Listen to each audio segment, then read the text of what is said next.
6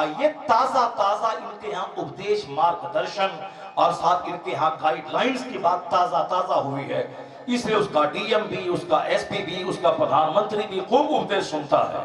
اور ہمارے لوگ چونکہ سٹھیا گئے ہیں، ہمارے گھر میں دوسروں کا چرچا ہے، مودی جی کا چرچا ہے، انجینئر ڈاکٹر کا چرچا ہے، پیسہ والوں کا چرچا ہے، اس لیے ہمارے بچوں کے دماغ میں پیسے کا جنون چڑھ گیا۔ اس کو ایک ہی جنون ہے کہ ڈاکٹر بننا ہے، پیسہ کمانا ہے، ایک ہی جنون ہے انجینئر بننا ہے، پیسہ کمانا ہے، ایک ہی جنون ہے کہ چاہے چوری سے ہو، ڈکیتی سے ہو، بینک لوٹ کے ہو، دوسروں کی جائیداد پہ غاصبانہ قبضہ کر کے ہو، جیسے بھی ہو مال چاہیے۔ اس لیے اب ہمارے بچے نہ جمعہ کا خطاب سنتے ہیں، نہ عیدین کی تقریر سنتے ہیں، نہ محرم الحرام میں واعظ و نصیحت سنتے ہیں۔ ان کو سنائیے ہائے سکینہ ہائے زینب تو اچھا لگتا ہے، چونکہ ہائے سکینہ ہائے زینب میں کوئی اپدیش تو ہے نہیں، کوئی واعظ تو نہیں ہے، اگرچہ ان کے نام میں بھی اپدیش کا بھنڈار ہے، لیکن چونکہ وہ اپدیش نہیں لیتا ہے، وہ صرف اس سے دلچسپی کا ایک ذریعہ ان کو سمجھا ہے۔ یعنی حسین اعظم کی کہانی کو ایک فکشن بنا دیا ہے، حسین اعظم کی ہسٹری کو ایک ناول بنا دیا ہے، حسین اعظم کی کہانی کو مرثیہ اور ماتم سے اس کو تعبیر کر دیا ہے۔ مرثیہ اور ماتم کرنے کا مطلب ہے حسین ایک فلمی ڈائلاگ ہے، فلمی کہانی ہے، جیسے فلم میں ایک ہیرو ہوتا ہے، ایک ہیرو ہوتی ہے، کہانی لکھنے والا کوئی دوسرا ہوتا ہے، اور یہ ہیرو ہیروین اس کو ایکٹ کرتے ہیں، وہ ایکٹ کرتی ہے، یعنی اس میں رویا ہے کہ رونے کے طرز پہ ایسا بولنا ہے اور ہیروین ویسا رو رہی ہے۔ اب اس موقع سے گانا گانا ہے تو یہ دونوں آپس میں گانا گا رہے ہیں، اس موقع سے اتنا کپڑا پہننا ہے تو وہ پہن رہے ہیں۔ یہ کیا ہے کہ مردہ ہے ہیرو ہیروین، مردہ بدست زندہ ہے۔ جیسے فلم کا پروڈیوسر اور جیسے فلم کا رائٹر جیسے لکھے گا، اسی طرح اسکرپٹ لے کے وہ رکھتا ہے، ایکٹنگ کرتا ہے، کئی 10 بار 50 بار پریکٹس کرتے ہیں وہ لوگ، پھر آ کے اسٹوڈیو میں ایکٹ کرتے ہیں، اس کی ویڈیوگرافی ہوتی ہے، اسی کو 3 گھنٹہ بنا کے بہت سارا چیز سدھار کر کے اس کو فلم کے پردے پہ دکھایا جاتا ہے۔ یہ ہے فلم، یعنی اس کہانی کا زمینی کوئی تعلق نہیں ہے، وہ دماغ کی اپج ہے فلمی کہانی، وہ ایک امیجنیٹو کہانی ہے، کالپنک کہانی ہے، تصوراتی کہانی ہے، ریئلٹی سے کوئی اس کا مطلب رشتہ ناتا نہیں ہے۔ اسی طرح ہمارے کچھ لوگوں نے امام حسین کی کہانی کو ریئلٹی سے ہٹ کر انہوں نے ایک تصوراتی کہانی بنا دیا ہے، ایک ناول کا بنا دیا ہے، فکشن بنا دیا ہے، جبکہ یہ ناول نہیں ہے، فکشن نہیں ہے، ایک ریئل کہانی ہے مصطفیٰ کے خاندان کے شہزادوں کی، اور اس لیے تاکہ دنیا میں سب سے اونچا خاندان مصطفیٰ کا ہے، تو جب جب خاندانی نبوت کا نام آئے تو جینے کا حوصلہ مل جائے، سینے میں نور مل جائے، آدمی کی آنکھیں کھل جائے، گھر کا اندھیرا دور ہو جائے، جوان لڑکوں جوان لڑکیوں سے آوارگی دور ہو جائے، تو زینب کا نام جیسے آئے نگاہیں جھک جانی چاہیے، چہرے پہ حیا کی چادریں چڑھ جانی چاہیے۔ تو حسین کی کہانی کو افسانے سے کیا مطلب ہے، مرثیہ سے کیا مطلب ہے، ناچ گانے ڈی جے سے کیا مطلب ہے؟ حسین نور کا بھنڈار ہے۔ جب جب محرم کا مہینہ آتا ہے، مسلم سوسائٹی میں ایک نئی توانائی آ جاتی ہے، ناچنے کی توانائی نہیں، کامیاب زندگی گزارنے کی توانائی، کہ قتل حسین اصل میں مرگ یزید ہے، اسلام زندہ ہوتا ہے ہر کربلا۔ نعرہ تکبیر، نعرہ رسالت، عظمت مذہب اسلام، احسان امام حسین۔ حسین اعظم کی کہانی کوئی ناول نہیں ہے، کوئی فکسانہ نہیں ہے، کوئی مرثیہ نہیں ہے، کوئی صاحب حسین اعظم کی کہانی ڈی جے کی کہانی نہیں ہے، کوئی پنجو کی کہانی نہیں ہے، کوئی گانے کی کہانی نہیں ہے۔ حسین اعظم تو مینار نور کا نام ہے، نور علی نور کا نام ہے، جس کو اعلیٰ حضرت نے 100 سال پہلے کہا تھا کہ یا رسول اللہ تیری نسل پاک میں ہے بچہ بچہ نور کا، تو ہے عین نور، تیرا سب گھرانہ نور کا۔ تو حسین تو نور کا بھنڈار ہے، اس سے روشنی حاصل کرنی چاہیے کہ جب چاروں طرف سے مصیبتوں میں بندہ گھر جائے، وہاں زہر کھا کے مرے یا صبر کرے، یہ حوصلہ حسین دیتے ہیں۔ جب چاروں طرف دشمن کے بیچ میں اپنی جان خطرے میں پڑ جائے، تو اس وقت میں دشمن کہتا ہے کہ میری بات مان ورنہ تیری گردن کٹنے والی ہے، تلواریں لٹک رہی ہیں، اس وقت میں باطل کے سامنے جھک جاؤں یا حق کی حمایت میں سینہ سپر ہو جاؤں، اور یا بول دوں کہ شیر کی ایک دن کی زندگی گیدڑوں کی 1000 سال کی زندگی سے بہتر ہے۔ یہ حوصلہ حسین دیتے ہیں کہ مرنے سے ڈرنا مت، اگر تو بستر پہ مر گیا ایڑی رگڑ کر تو مر گیا، اور اگر حق کی حمایت میں مر گیا تو ہمیشہ کے لیے زندہ ہو گیا۔ تو حسین اعظم یہ پیغام دیتے، حسینی کبھی پھانسی نہیں لٹکتا ہے، حسینی کبھی زہر کھا کے نہیں مرتا ہے، حسینی کبھی ناچتا گاتا نہیں ہے، حسینی کبھی کالی پٹی نہیں باندھتا ہے۔ کالی پٹی باندھنا یہ سوگ کی علامت ہے۔ حسینی کالی پٹی باندھ کر سوگ نہیں مناتا ہے۔ وہ رافضی شیعہ جانے وہ کیوں ناچتا ہے، کیوں کودتا ہے۔ ہم نے تو یہی صرف پڑھا ہے کہ وہ حسین اعظم کے حقیقی قاتل وہی لوگ ہیں جنہوں نے 150 سے زیادہ خطوط لکھ کر حسین اعظم کو بلایا تھا، اور پھر وعدہ خلافی کر کے کہا تھا ہم نے خط نہیں لکھا تھا۔ یعنی اب اس قدر وعدہ خلافی کیا کہ خط لکھا، امام حسین سائن دکھلاتے رہے، یہ تمہارا سگنیچر ہے، تم نے مجھ کو بلایا ہے۔ کہا نہیں وہ میرا خط نہیں ہے، میں نے آپ کو نہیں بلایا ہے۔ کہا جب نہیں بلایا ہو تو واپس جانے دو۔ کہا نہیں جانے دیں گے، نہیں جانے دیں گے، ایک ہی کام ہے، یا تو بیعت یا پھر قتل کے لیے تیار رہے۔ یعنی ساری دنیا میں اس کی جگ ہنسائی کوفہ والوں کی ہو رہی ہے۔ ایسے بزدل، ایسے بے وفا، ایسے کمینے، ایسے خسیس، ایسے رذیل، ایسے دنیا دار، ایسے دنیا کے پاخانہ کو چاٹنے والا، چند سکے کی خاطر اپنے دین ایمان کو لٹانے والا، اپنی جنت میں آگ لگانے والا شاید کوئی دوسرا شخص نہیں ملے گا جو اپنے جس مصطفیٰ کا کلمہ پڑھتا ہے اس مصطفیٰ کی شبیہ کو بلا کر کے چاروں طرف تلوار گھما کے اس کو بالکل مظلوم بنا کے ذبح کر دیا اسے۔ اس طرح بے وفا کوئی نہیں ملے گا۔ وہی قاتل آج ماتم کر رہے ہیں، وہی قاتل آج سینہ توڑ رہے ہیں، وہی قاتل آج کالی پٹی باندھ رہے ہیں اپنے جرم پہ پردہ ڈالنے کے لیے۔ چاہے تم بھلے ہی ماتم کر کے محبت کا اظہار کرو، مگر یہ اللہ کی طرف سے زبردست مار ہے ظالم کہ جب تک زندہ رہ تو سینے کو کوڑتا رہا، اس میں بلم برچی بھوگتا رہا۔ یہ دنیا کی سزا ہے اور جہنم کی آگ وہاں تیار ہے۔ حسین کے شہدائیوں کے لیے جنت سج دھج کے تیار ہے۔ جو حق بول کے تماچا کھایا ہو، جو حق بول کے ملازمت سے ہاتھ دھویا ہو، جو حق بول کر گالیاں سنا ہو، جو حق بولنے کے نتیجے میں سماج میں ذلیل ہوا ہو، جو حق بولا لوگوں نے تماچا مارا، یہ تماچا کھانے والا اور ہے، اس کی لذتیں اور ہے۔ یہ حق بولا گلے میں مالا ڈالا گیا، اس کا بدلہ دنیا ہی میں شاید مل جائے، لیکن جو حق بولا اور اس کی گردن پہ چھری چلا دی گئی، جو حق بولا اس کے چہرے پہ تماچا مار دیا گیا، جو حق بولا اس کو گالیاں دی گئی۔ اگر انہوں نے صبر کیا تو کل حسین جب خون میں لطپت جنت کے مسافر بنیں گے۔ اور یہ بولا حضور آپ نے تو حق کی خاطر کنبہ لٹایا ہے اور ہم نے بھی حق کی خاطر تماچا کھایا ہے۔ اگر حسین نے مسکرا کے دیکھ لیا تو 80 برس کا نفل سجدہ ایک طرف، حسین کا مسکرا کے دیکھ لینا ایک طرف، حسین جہاں جائیں گے اسے اپنے ساتھ لیتے چلے جائیں گے۔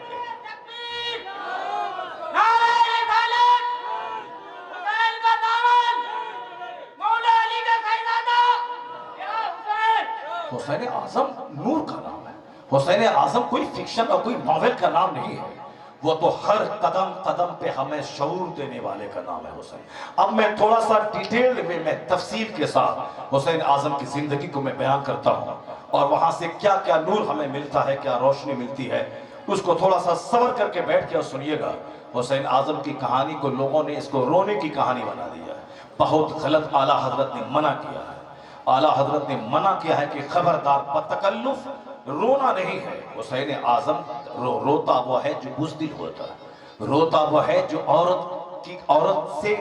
کی صفت اپنے اندر منتقل کرتا ہے۔ عورتوں کا کام ہے رونا، عورتوں کا کام ہے بال نوچنا، عورتیں ایسا کرتی ہیں، مرد ایسا نہیں کرے گا، مرد بال نہیں نوچے گا، مرد سینہ نہیں توڑے گا۔ مرد کیوں روئے گا؟ حسین اعظم کے نام پہ کیوں روئے گا؟ مرد کیوں روئے گا؟ کیوں رولائے گا؟ حسین اعظم تو سب کچھ لٹا کے بھی نہیں رویا، لاشیں بچوں کی اٹھا اٹھا کے بھی نہیں رویا۔ اگر کوئی بولا ہے کہ حسین رو رہے تو جھوٹ بولتا ہے وہ۔ حسین اعظم اپنے بچوں کی لاشیں اٹھاتے رہے مگر کبھی بھی ان کا سینہ ہلا نہیں، بلکہ لاش اٹھاتے رہے، حوصلہ بڑھتا چلا گیا، ہمت اور بلند ہوتی چلی گئی۔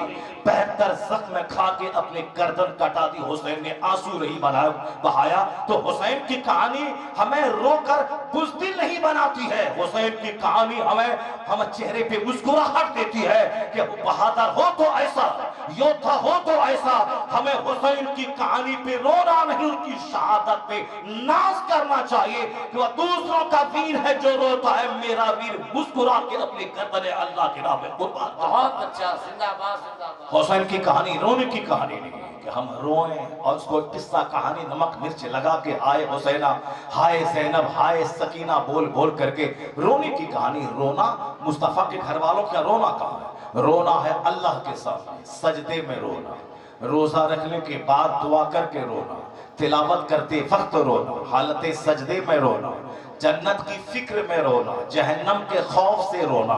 یہ رونا ہے، جان بچانے کے لیے رونا یہ نہیں ہے، اور اللہ کی راہ میں جان دینے کے لیے رونا نہیں ہے، بلکہ وہاں سے ہمیں حوصلہ دیا ہے حسین نے کہ تمہیں جینا ہے، رونا نہیں ہے، تمہیں جینا ہے، اور اس طرح سے جینا ہے، حق کی خاطر ڈٹ کے جینا ہے، باطل کے سامنے سینہ سپر رہو۔